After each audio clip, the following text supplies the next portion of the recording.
Hi, Clint here, Crimson Landscape, here to talk about your landscape design. I follow the theme of pretty much the plants you sent us, and I'll talk about spacing and some other plant options I added as well to filler.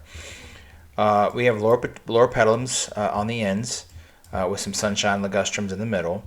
These sunshine ligustrums get quite large, so they really need to be, they're a back row plant for sure and not a front row plant. Lower petalums, these do complement each other. The sunshine ligustrum is going to look rounder and fuller than the lower petalums.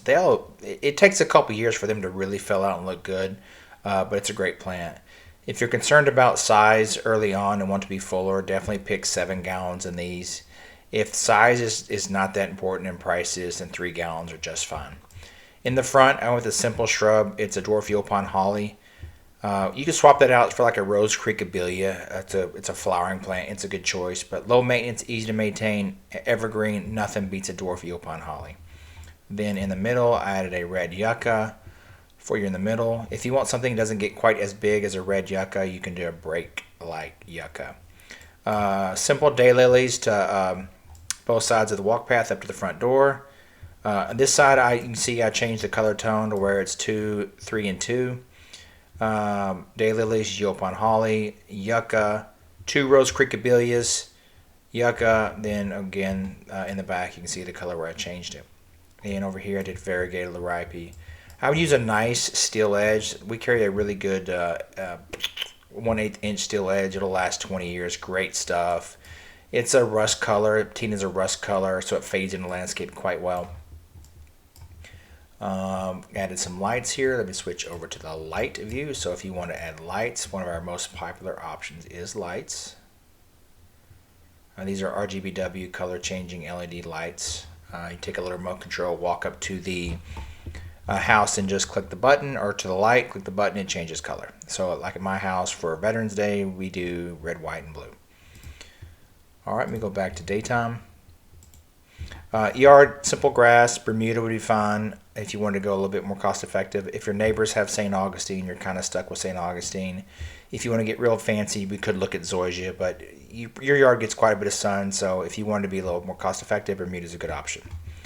Last thing is the tree.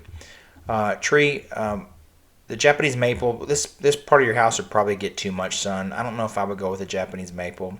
You certainly can do it. Just understand that come July, August, September, the leaves are going to get crispy and toasty. It will not kill the tree. It'll look quite burnt that time of year. Forest pansy redbud's another good color, or good tree that would work with this color. It's an okay tree, not one of my favorites. The failure rates, it's a little higher than a typical tree we would install. Front yard trees, any magnolia, like if you want the little gem magnolia, a Vitex tree, Texas mountain laurel, any like possum haw holly, Eagleston holly, East Palaka holly. Those would all probably work probably a little bit better if you want something evergreen. That'll be there all year long. The maroon blooming leaf colors are going to be deciduous, of course.